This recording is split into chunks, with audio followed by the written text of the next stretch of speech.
NoJokeNHL here with our second report from the Western Conference. We're going to do the 2 Anaheim Ducks versus the number 7 seed Detroit Red Wings here. The Ducks open up as a -150 favorite, come back on Detroit at +130, and this line has since dropped. Some money coming in on Detroit, so now it's -140 and come back on Detroit +120. I can't really fault the money on Detroit here. They own the season series here 2-1 over the Ducks this year, and Detroit closed the season rather well with 4 straight puck line covers. 5 out of their last 7. So the Red Wings closed the season rather well, whereas the Ducks kind of did all right. They had from the 10th of April on to the end of the season, 4 straight losses, 3 straight puck line covers, and then a loss at the last day of the season. So the Ducks are kind of an up and down. They're going with the tandem goalies between Hiller and Fast. And the one thing that intrigues me about the Ducks here in a negative way is Bruce Boudreau at the helm. We all know what his track record is with the Capitals in the East. With like I said, he took some talented teams, some teams that finished almost President Trophy or second seed before, and those teams always seem to underperform in the playoffs. So that's one angle that I'm looking at here. With Boudreau going there, and like I said, his team kind of faltered down the stretch. The Ducks played their best hockey kind of in the middle of the season. They started off, semi-okay, and then they really caught on fire. A lot of people were talking like maybe they might even, take over the Blackhawks for the top seed in the West. Of course, that fell through, and they did finish as the second seed here, but they really played their best hockey, coming into April and not necessarily closing out April, whereas the Red Wings kind of put it together, surged for the playoffs, and are kind of making a decent run here. So I kind of see where the money's coming in from the Red Wings. I would probably have to take them myself here. The thing with the Red Wings, though, let's talk about both these teams. The Ducks 16-7 at home, which is pretty solid. 14-10 on the road, so above 500 there. Wings 13-11 at home and 10-13 on the road.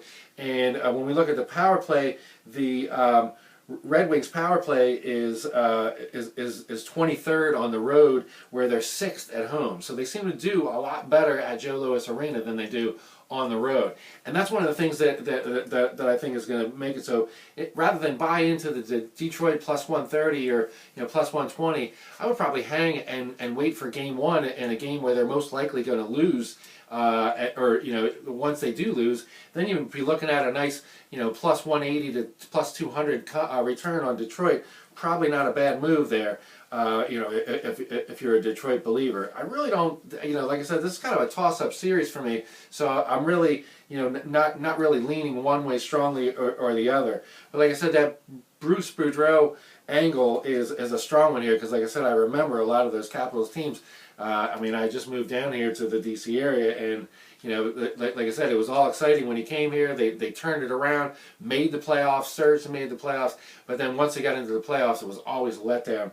At some point, and they ended up either losing to the Penguins or they lost to the Rangers. One of the teams in the East they would always get beat out by, being the much higher seed. Both these teams have solid goaltending. Like I said, the Ducks are going with the tandem between Fast and Hiller, and of course Dwight Howard. Howard is leading the surge for Detroit, and actually has some very good numbers against Anaheim over the past couple seasons. So, if anything, I would probably lean the Red Wings here. The dog. Like I said, I kind of like the way they close the season out. I kind of think the Ducks, like I said, with Boudreau, probably not going to be as voracious as they need to be to maybe get deep into the playoffs. I know a couple of people that are kind of like them, but like I said, with that Boudreau angle, I really can't trust them, and so I would probably lean to the Red Wings. But again, it's probably not going to be enough for me to make a play, unless of course that scenario comes up where they lose Game 1 and they're like a 2-1 dog, for the series, and then like surging back to to Detroit. So hopefully buy in when they're 2-1.